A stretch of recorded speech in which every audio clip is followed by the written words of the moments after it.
Hey there, this is Mike Durr, Kingwood Mortgage Guy, and I am here with our regular Wednesday evening talk about real estate. And once again, this week, my wife is not going to be with me today. She had something that was important. And so I'm doing this one by myself. And I think it's a good subject, though. We're going to talk about what you need to know about buying a new build in 2024. Now, anytime you buy a new build or a new construction home, there are some challenges that come along with that. But the reason that this is important today is because what I understand is there is a shortage of existing homes out there on the market, and there will be more homes sold by builders this year than probably have in a long time.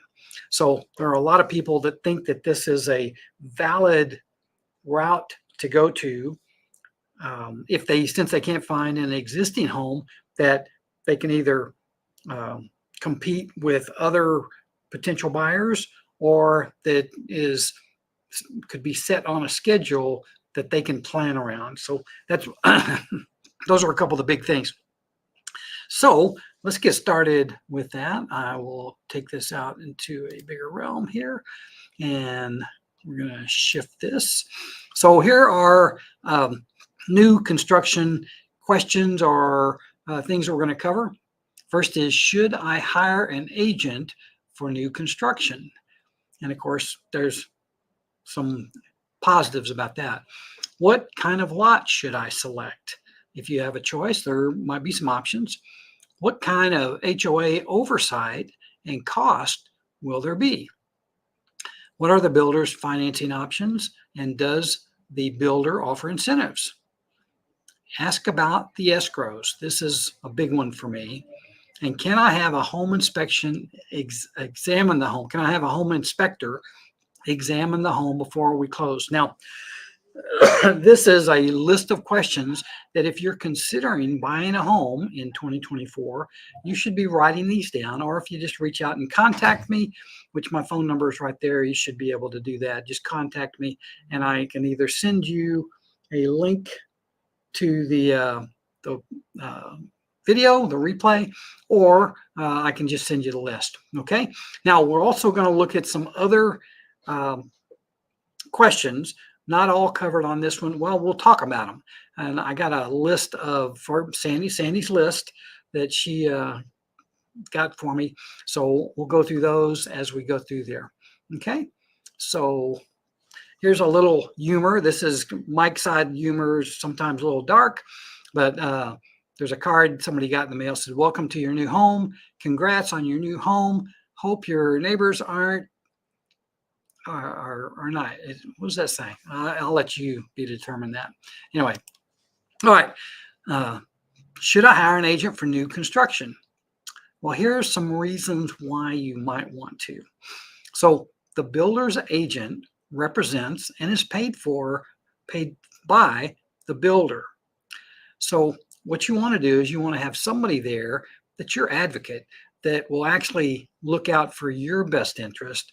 And the builder sales guy, they're going to be specifically there for the builder's best interests.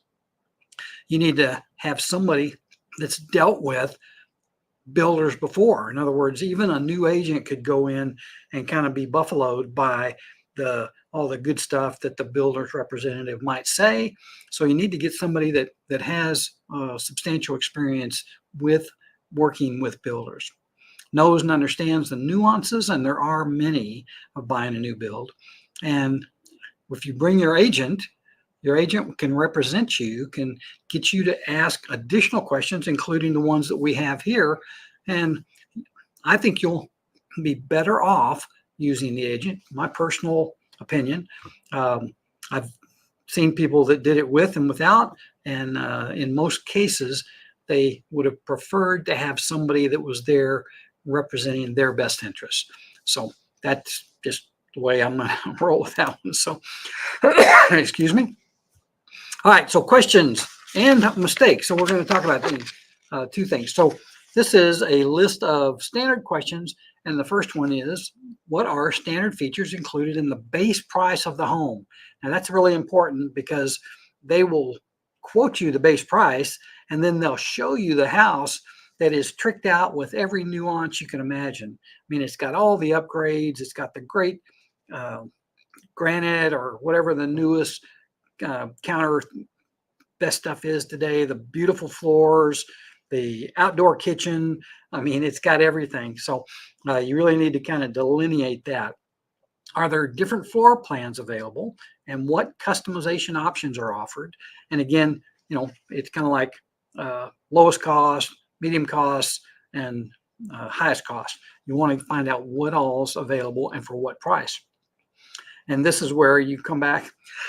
This question is, can the builder provide a detailed breakdown of the total cost, including any potential or additional fees or upgrade options? That's good to know because you may want something really bad until you see how much it costs. Might change your mind. Here's a good one. What is the estimated timeline for completion of the home? And it depends on what stage it's at. Another question, are there any warranties provided by the builder and what do they cover? Now, there's generally going to be a warranty. You need to read that. You need to study it. You need to know it. What energy efficient features are included in the home? Well, always good to know because utilities can be a real expense part of your budget. Can the builder provide references or examples of previous work? So where else does he build homes? What is the process for making changes or upgrades to the home during the building phase? Very valid question. Are there any homeowner association fees or restrictions in the community? So a lot of times the areas that the new builders go aren't, their utilities are new. Some of the things, maybe it's a community pool, all this kind of stuff. There's a lot of things that the community might pay for. And in some cases, you may pay a lot for. You want to know that. Finally, it's important to inquire about the builder's reputation, experience, as well as any potential or future developments in the area that may impact the home value. So one of the things that I think is a really important part of buying a new build is you really, you've got the community that the builder is building, but you don't know what's going to be built around that. And usually this development is put out in some land that doesn't have neighborhoods around it. All right.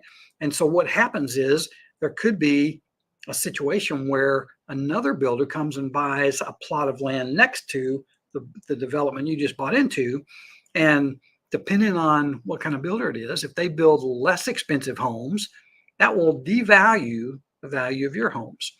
On the other hand, thing could happen is they could be nicer homes, and that would improve the value of your home. But it'd be good to know that, because really one of the things that we kind of stand for is making sure that you buy and get the benefits of the natural appreciation that homes normally cover. So anyway, that's that first group of questions. We'll talk about mistakes in a minute. Don't let me forget that, because I think that's important. Put it right there. So what kind of lot should you select? So you want to look at the lot size. Sometimes bigger lot, better. Sometimes it's not. I mean, it depends on what stage of life you're in, what you want to do. Is there a lot slope? Which way do the windows face? Privacy considerations. What are future traffic patterns? What are the plans for future amenities, schools? Are there any commercial properties in the area? Those are all very valid questions to ask. And if you know the answers to those questions, or at least if they tell you that this is what's going to happen, then you can plan accordingly, because you don't want to be around commercial properties in the area. You do want to be close to the future amenities, but you don't want to be in the traffic patterns. And you want to make sure that your privacy considerations, a perfect example in the Kingwood area, which is what we hang out, the streets are built so that there's not a lot of through streets, not a lot of streets that traffic will be flowing down. There are more, it's organized so that there are more U's and cul-de-sacs and places where there's not a lot of traffic, so that when the kids go out and play in the street, they're not in danger. All right, I don't know if that was exactly what it was, but that's one of the things we really like about the Kingwood area. So anyway, a good group of questions to consider. All right. What kind of an HOA oversight and cost will there be? Well, first thing, is there going to be an HOA? And is that a good thing or a bad thing? I'm convinced that an HOA with limited powers can be a really good thing. They can keep the value of your properties up, and they do come with a little bit of a pain. But you've got some people in the HOAs that kind of sometimes are more aggressive with the rules than we think they should be, but sometimes not. Sometimes you got people in your neighborhood that are not the kind of people that are going to be taking care of your home such that your home would appreciate. So it's kind of on both sides. So you want one kind of that's taking care of the neighborhood, but not going to offend anybody. You got to find out how much the dues are and what do they cover. Who enforces the HOA rules? What are the penalties for breaking the rules? And who do you contact when you have questions or you want to challenge one of the edicts that they've come out with? All right. So it's a big deal. That's not, set a lot of times. I love this outdoor kitchen and area here. I want that. And if that was on a new home, I'd be buying it. But what home features are standard and which are extra? Well, builders have a one sheet, and this one sheet is generally going to have the base model on it with a price on it. And the price is going to be attractive. But when you look what the base model has and compare that to the model that you look at, I'm telling you that the models are totally tricked out with the high-end products, the latest design features and appliances. So make sure you understand what the costs are and go ahead and get the cool goodies you will want. Just make sure that you can afford those. And keep in mind that your agent can help you there because they can give you a pretty good idea of if you did that stuff yourself or had the builder do it. Sometimes you can do it yourself, not maybe yourself, have it done for you by somebody else that less than what the builder is going to do it for. Just something to think about. All right, what are the builders' financing options? Well, this is one that is very sensitive to. Builders are notorious for kind of, I liken it to a used car lot where you go in and you trade your car and they'll give you a ridiculous amount for your car, but they just add that amount that they're paying over the cost of your car to the price of the home. They do have special rates a lot of times, and sometimes they'll pay for closing costs or pay for some of the closing costs. I've found, now this is not in every case, I found that they will give you money for closing cost, but the rate that they charge will be higher than what most rates would be, and usually by a lot. So when you are looking and talking to the builder's lender, get them to give you an estimate. And when you get that estimate, don't say anything about it, just send it to me and we'll compare. And that way, a lot of times what happens is you can go back with an estimate from me, show it to the builder, and a lot of times they'll match my low rates and still give you the goodies, still give you the contribution to their closing costs. So done that many times, and I'm more than willing. I want the best for you, and I'll get you the next time. Okay, I'll get a chance to work with you because I took care of you on this one. Are they offering low down payment options? Are their fees reasonable? Well, they need to be. A lot of times the fees are high, the interest rate's high, but they're giving you a lot of that money back. Do you only get the money if you use their mortgage company? This is a big question because if you want to deal with your favorite mortgage company, me, yes, but they only give you the goodies if you use their guys, then you might have a problem with that. And then you really want to compare. And again, I'll help you with that. And I don't have any problem telling you that's a good deal. I can't match that. I don't know how they're doing it. Go for it. That's a good deal. And hopefully it'll be a good experience for you. Okay. Ask about the escrows. Now, I did a video and I don't know if it's famous, but it's called escrow whammy. What about the escrow whammy? If you want to go on YouTube and type in escrow whammy, the video will come up, and it describes it's nothing wrong. It's just, well, there is something wrong. Nobody's doing anything to you. It's the way the rules are around escrows can come back and really knock you right out of your house. So I don't know how much, let's see.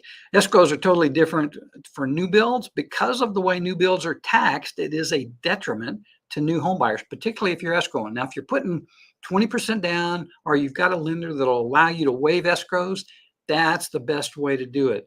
I call it the escrow whammy. It could cost you the home if you don't know about it and what to do about it. So I don't think I'm going to have time actually to go over the escrow whammy, but what I encourage you to do is to go onto YouTube and type in escrow whammy, and if it doesn't show anything, escrow whammy, and then put Mike Durr, and it will show up and you'll see what I'm talking about. Or you can call me. I'd love for you to just call me, and you can see my number scrolling across the bottom there. I'll tell you all about it. But I've helped a lot of people that have bought new houses, and when they're prepared for it, they go, yes. When they're not prepared for it, it can cause you to lose your house. I mean, it's that bad. Excuse me. All right. Can you make upgrades or changes? Well, what if you want to change where a window is? Or you decide you want a different color in the kitchen? Are they going to charge for upgrades? Well, I'd say yes. They're probably going to, but you need to ask them that. And how much? When do they need to know about the changes to not charge you? So if you can make those decisions early on, you may have a chance of getting by with it. I know anytime the builders buy materials many times in advance, and they buy what they need to make the model that they have plans for. So it really would have to be far, and I would expect to pay something if you're going to change something, but if it's a must-have, you got to do it. Is there a builder's warranty? Well, I'd say 99.999% of the time, yes, there is a builder's warranty. Get a copy of the builder's warranty, read the builder's warranty, study the builder's warranty, make sure you understand it. Typically 1 year for labor and materials, 2 years for defects to the system, and then there's another 10-year warranty that I've seen consistently that most builders have. If they don't have that, you want to find out why. What happens if the bushes die? Make sure you read through the warranty paperwork, understand it. This could save you a lot of money. And the builders can be of great high moral character. And sometimes the subs they use to build the houses they take shortcuts. And that's all I'm going to say about that. You just have to be careful. And I think that takes us to the next slide. It sure does. Can I have a pro inspect the property prior to closing? Well, you sure can. And my good friend Joe Salas is one of the really good ones out there. So many lenders require a certificate of occupancy, but not all. And in Houston, I don't think that a certificate of occupancy is a standard. So you won't get that. It only means the property is in livable condition and you want problems corrected before you close. They call it a punch list. So it's much easier to prove it was not your fault if you have a good inspector go out there, do a hardy home inspection. You wouldn't think that on a new home that you'd have much that was needed. You'll be amazed of the shortcuts and some of the subtleties that an inspector will find when he's doing a brand new home. Sometimes I said that, Shoddy. The cost is not too high, but the value is very high. And this will save you a lot of money. Even though you're paying money for the inspection, it's going to save you in the long run. It's going to save you problems down the road. And it may even save you some money off the sales price or part of the contribution. I've got Joe Salas's phone number right there. I can tell you I've used him multiple times. He's a sterling inspector and can be a good friend also to anybody that's buying a home and a new home. And that doesn't mean he just does new homes. He does all types of homes. Okay. Find out how much your home is worth. Well, the reason you do that, obviously, if you're a first-time home buyer, you don't have to do it. But if you're selling a home, then you're going to have equity more than likely if you haven't been in that home for less than 6 months. I want you to let Sandi Durr help you discover how much your home is worth. Then you can decide what your options are. So Sandi do an intensive comparative market analysis for you at no charge and give you guidance as to maybe what you need to do to maximize the benefit of having things done to your house before you sell. And I think that that will give you a great opportunity to maximize the money in your home so that you can either put down more on the new home, or you'll be able to pay down debt, or you can add it to your retirement, or you can do just a lot of things. But having too much money or more money is not a bad thing. All right, this is, I'm going to leave that slide up while I go through this. I also wanted to talk about some of the common mistakes. I put this question out there: not researching the builder's reputation and track record. It's crucial to thoroughly research the builder's history, including their past projects, customer satisfaction, and any potential red flags. That's one. Here's another mistake people make: failing to review the contract and warranty details. We talked about that. It's essential to carefully review the purchase contract and understand the warranty coverage provided by the builder. Overlooking these details these details could lead to future complications or misunderstandings, and you don't want that. Not understanding the total cost. Home buyers should be mindful of potential additional costs, such as upgrades, lot premiums, homeowner association fees, which may significantly impact the total price of the home. So we talked about all those things. Skipping the home inspection, it's a big mistake. Despite it being a new construction, a professional home inspection is still vital. It can help identify any construction defects or issues that may need to be addressed before closing. Don't not have the inspection. Overlooking the location surrounding development, it's important to consider the future development plans in the area and potential impact on the property value. Now, I mentioned that before, and the reason I know about that is because that happened to a friend of mine in a positive way. He bought a new home in a marketplace, and that home was there for 7, 10, maybe 10 years, and his home was a couple houses away from a dead end of the street. Well, some developer came in and bought beyond the dead end street, extended the street, and they built up bigger homes, nicer homes, more expensive homes, and it did nothing but increase his value. So I've seen it happen positively. I also have seen it happen negatively, where somebody came in and started development of homes that were $50,000 to $75,000 less expensive than the homes that were already there, and it really took the price of those homes down substantially. So just be aware of that, because that's a big one. Last one on this list: making impulsive upgrades. While upgrades can enhance the home, buyers should be cautious not to overspend on unnecessary features that may not add value in the long run. So what are a couple of things? I wish Sandi was here. She could tell me on this. What are a couple of things that do add value? Well, usually has to do with the kitchen and the bathroom. From a man's standpoint, could be the garage, could be the yard, could be the fencing, could be, I don't know, a pool table. I didn't say that. Anyway, but rates today, rates started out pretty mild, and then they cooked up a little bit, and then 6.99. I got that rate early in the day. I don't know if they finished that way. 15-year fixed, about 0.5% less at 6.5%. And then the FHA for a 30-year fixed rate, 6.5% with 3.5% down. Listen, I'm going to let you go now, but I want to thank you so much for watching this. And I can't ask you enough to make a comment, like us, like the video, subscribe to our channel. We'd love that. And we'll see you next Wednesday, 6 o'clock, where we'll talk more about real estate. All right. Thanks a lot. Talk to you soon. Bye-bye.